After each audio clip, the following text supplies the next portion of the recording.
The capital நண்பர்களுக்கு வணக்கம். நான் உங்கள் நிரஞ்சன்.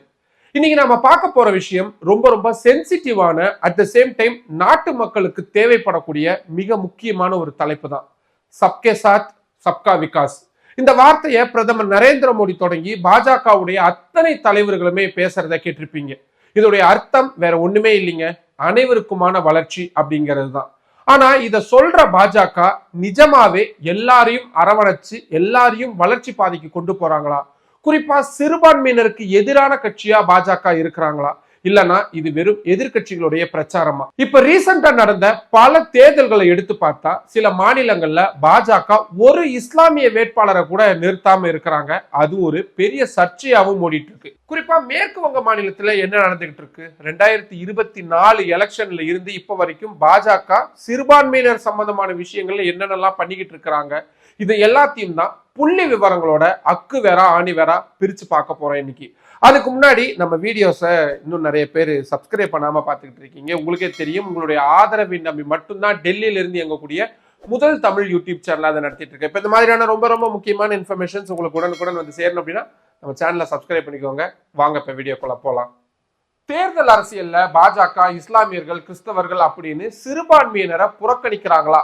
இந்த கேள்விக்கு தான் இன்னைக்கு நம்ம விட தேட போறோம். மேற்கு வங்க மாநிலத்துல கிட்டத்தட்ட 30% இஸ்லாமிய மக்கள் தொகை அப்படின்றது இருக்கு. இதுல 2016, 2021 சட்டமன்ற தேர்தல்களை எடுத்துக்கிட்டா பாஜக அங்க 8 இஸ்லாமிய வேட்பாளர்களை நிறுத்தியிருந்தாங்க.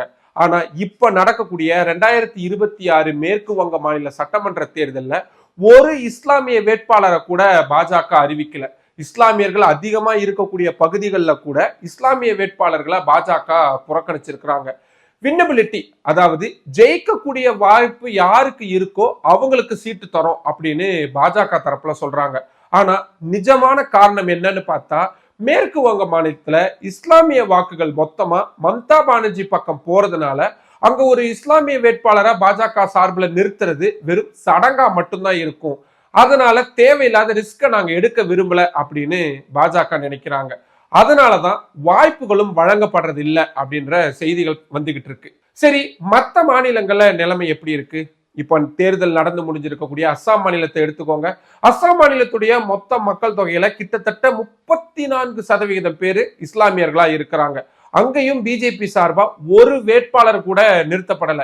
இந்த தேர்தல்ல மட்டும் இல்ல, கடந்த 2021 தேர்தலையும் இதே நிலைமை தான். மொத்தம் 126 சட்டமன்ற தொகுதிகள் இருக்கக்கூடிய சூழல்ல கூட்டணி கட்சியான அசோம் கன பரிஷத்துக்கு இஸ்லாமிய வாக்குகள் அதிகம் இருக்கக்கூடிய தொகுதிகளை பிரிச்சு கொடுத்துட்டாங்க பாஜக.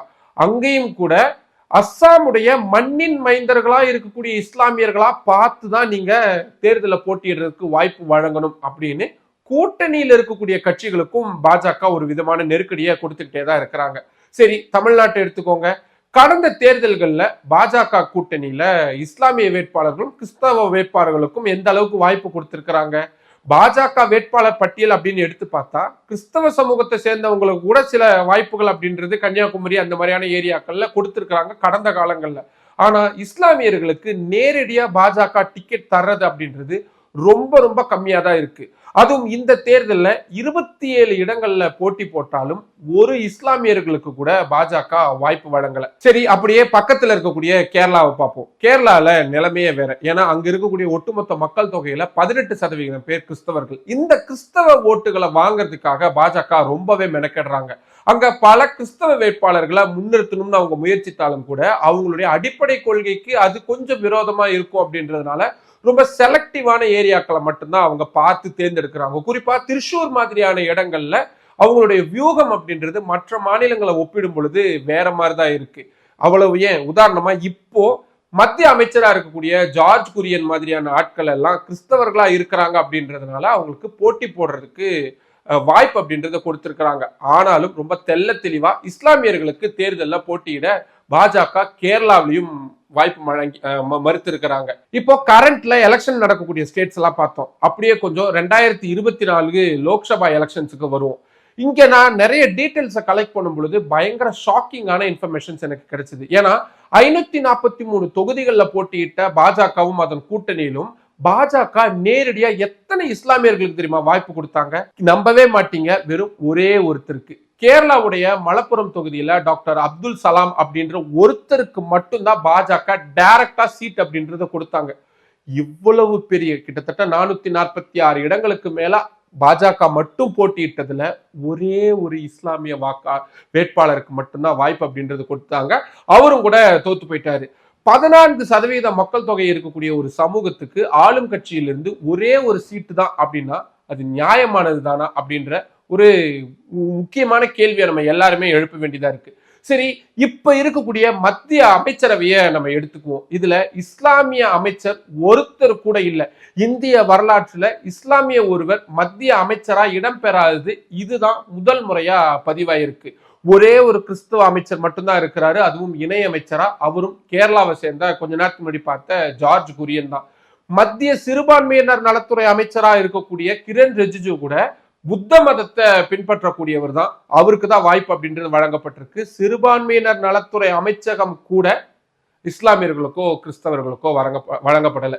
சரி, மாநில சட்டமன்றங்கள்ல தேர்தல் சமயங்கள்ல பாஜக என்ன பண்றாங்க? மத்திய பிரதேசம், ராஜஸ்தான், இந்த 2 மாநிலத்தை எடுத்துக்கோங்க. இங்க பாஜக ஒரு இஸ்லாமியரை கூட சட்டமன்ற உறுப்பினரா கொண்டு வரல. ராஜஸ்தான்ல யூனிஸ்கான் மாதிரியான சில பழைய தலைவர்கள் இருந்தாங்க, ஆனா அவங்களுக்கு இப்பவும் வாய்ப்புகள் அப்படின்றது கொடுக்கப்படாம முழுமையா ஒதுக்கப்பட்டிருக்கிறாங்க. மகாராஷ்டிரா எடுத்துக்கோங்க. இங்க கூட்டணி கட்சிகளா இருக்கக்கூடிய அஜித் பவார் அணி மாதிரியான மற்ற கட்சிகள் மூலியமா இஸ்லாமியர்களுக்கு வாய்ப்பு அப்படின்றது கிடைக்குதே தவிர பாஜக நேரடியா அங்க இஸ்லாமியர்களுக்கு வாய்ப்பு தர்றதுக்கு பயங்கரமா தயங்குறாங்க. ஹரியானாவிலையும் இதே மாதிரியான சூழல் தான் இருந்துட்டு இருக்கு. இதையெல்லாம் பார்க்கும் பொழுது பாஜக தேர்தலை ஜெயிக்கணும் அப்படின்னா இந்து வாக்குகள் ஒருமைப்பாடு அப்படின்ற ஒரு விஷயத்த அவங்களுடைய அரசியல் அரிச்சுடியா ரொம்பவும் நம்புறாங்க. ஆனா அதுக்காக இஸ்லாமியர்களை முழுமுச்சூடா புறக்கணிக்கிறது அப்படின்றது எந்த அளவுக்கு சரியா இருக்கும்னு எனக்கு தெரியல. இப்போ முக்கியமான ஒரு மேட்டருக்கு வருவோம். மக்கள் தொகை கணக்கெடுப்பு படி பார்த்தா நாடாளுமன்றத்துல எத்தனை சிறுபான்மையினர் இருக்கணும்? இஸ்லாமியர்கள் கிட்டத்தட்ட இந்தியாவுடைய மக்கள் தொகையில 14.2% பேர் இருக்காங்க. அதன்படி பார்த்தா லோக்சபால, அதாவது மக்களவையில குறைஞ்சது 75 இஸ்லாமிய எம்பிக்கள் அப்படின்றது இருக்கணும். ஆனா இப்போ 2024 நிலவரப்படி வெறும் 24 பேர் தான் இருக்கிறாங்க. அதுல பாஜக தேசிய ஜனநாயக கூட்டணியை சேர்ந்த ஒருத்தர் கூட இல்ல. இந்தியா கூட்டணியில இருந்து 22 பேரு, ஓவைசி ஒரே ஒருத்தர், 2 சுயேட்சைகள், இப்படி 24 பேர், அதுவும் எதிர்கட்சி வரிசையில மட்டும்தான் இஸ்லாமியர்களும் மற்ற சிறுபான்மையினரும் இணைக்கப்பட்டிருக்காங்க.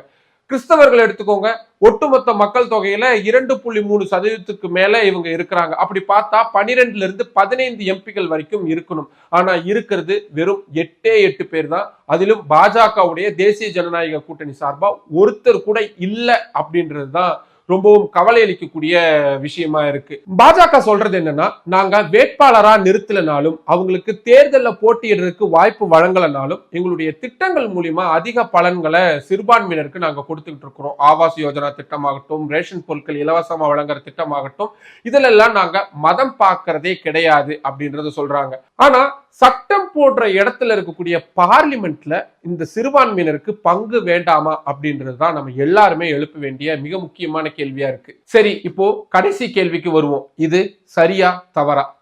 ஜனநாயக நாட்டுல மக்கள் தொகையில இவ்வளவு பெரிய பங்களிப்போட இருக்கக்கூடிய ஒரு சமூகத்துக்கு அரசியல் அதிகாரத்துல பங்கு கொடுக்காம இருக்கிறது அப்படின்றது ஆரோக்கியமான விஷயம் கிடையாது. பாஜக ஒரு பக்கம் பஸ்மந்தா இஸ்லாமியர்கள், அதாவது பின்தங்கிய இஸ்லாமியர்களை நாங்க ஆதரிக்கிறோம்னு சொல்றாங்க, ஆனா அவங்களுக்கு சீட்டு கொடுக்க மாட்டேன்னு சொல்றாங்க. மறுபக்கம் சிறுபான்மையினர் மக்கள் பாஜகவை முழுசா நம்ப மாட்டேன்றாங்க, அதனால அவங்களுக்கு ஓட்டு விழாது அப்படின்னு பாஜகவும் சீட்டு தர்றதுக்கு யோசிக்கிறாங்க. இது ஒரு சிக்கன் அண்ட் எக், அதாவது கோழியிலிருந்து முட்டை வந்ததா இல்ல முட்டையிலிருந்து கோழி வந்ததா, அந்த மாதிரியான பிரச்சனையா திருப்பி திருப்பி அந்த சுழல்குள்ளியா தான் போயிட்டு இருக்கு.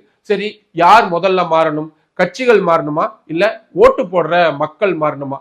ஓட்டு போடுற மக்கள் மாறணும் அப்படின்னா எலெக்ஷன்ல வாய்ப்பு கொடுத்து அவங்களை அரவணைச்சு போனாதானே மக்களுக்கு ஒரு நம்பிக்கை வரும். அந்த நம்பிக்கையை கொடுக்க வேண்டிய கட்சிகள் அதை கொடுக்காமையே போறாங்க. குறிப்பா பாரதிய ஜனதா கட்சி இஸ்லாமியர்களுக்கும் சிறுபான்மையினருக்கும் அப்படியான நம்பிக்கையை கொடுக்காமையே போனாங்க அப்படின்னா நிச்சயமா அவங்களுக்கு வாக்கு கிடைக்கிறது சந்தேகம் தான். இனி வரக்கூடிய நாட்கள்லயாவது இஸ்லாமியர்களையும் சிறுபான்மையினரையும் தேர்தல் அரசியல்ல ஈடுபடுத்தி தேசிய நீரோட்டத்துக்குள்ள அவங்களை கொண்டு வரக்கூடிய வேலைகளை பாஜக பண்ணுவாங்களா அப்படின்றதுதான் எழுந்திருக்கக்கூடிய மிக முக்கியமான கேள்வியா இருக்கு. நான் இவ்வளவு டீட்டெயிலான விஷயங்களை அனலைஸ் பண்ணி உங்க முன்னாடி டேட்டாஸா கொடுத்திருக்கிற இந்த வீடியோவை பண்ணதுக்கான ஒரே காரணம், ஒரு குறிப்பிட்ட சமூகத்தில் இருக்கக்கூடிய ஒரு குறிப்பிட்ட பிரிவினருக்கான நிலைமை எப்படியா இருக்கு, எப்படி அவங்க நடத்தப்படுறாங்க அப்படின்றத மக்கள் மத்தியில கொண்டு போகணும் அப்படின்றதுக்கு தான். இப்ப இந்த ஒட்டுமொத்த வீடியோவை பத்தின நான் சொல்லியிருக்கக்கூடிய தரவுகள் பத்தின உங்களுடைய கருத்துக்கள் எதுவா இருந்தாலும் அதை கீழே கமெண்ட் பாக்ஸ்ல சொல்லுங்க. மற்றும் ஒரு வீடியோவில் சந்திக்கலாம். நன்றி. நம்மளோட கேபிட்டல் சேனல்ல இன்னும் நிறைய பேர் சப்ஸ்கிரைப் பண்ணாம பார்த்துக்கிட்டு இருக்கீங்க. உங்களுக்கே தெரியும், உங்களுடைய ஆதரவை நம்பி மட்டும்தான் டெல்லியில இருந்து எங்கக்கூடிய முதல் தமிழ் யூடியூப் சேனல் அதை நடத்திட்டு இருக்கு. இப்போ இந்த மாதிரியான ரொம்ப ரொம்ப முக்கியமான இன்ஃபர்மேஷன்ஸ் உங்களுக்கு உடனுக்குடன் வந்து சேரணும் அப்படின்னா நம்ம சேனலை சப்ஸ்கிரைப் பண்ணிக்கோங்க. நம்ம வீடியோஸை நிறைய பேர் கொண்டு போய் சேருங்க, லைக் பண்ணுங்க, கமெண்ட் பண்ணுங்க. உங்களுடைய ஆதரவை அதிக அளவில் தாருங்கள். நன்றி.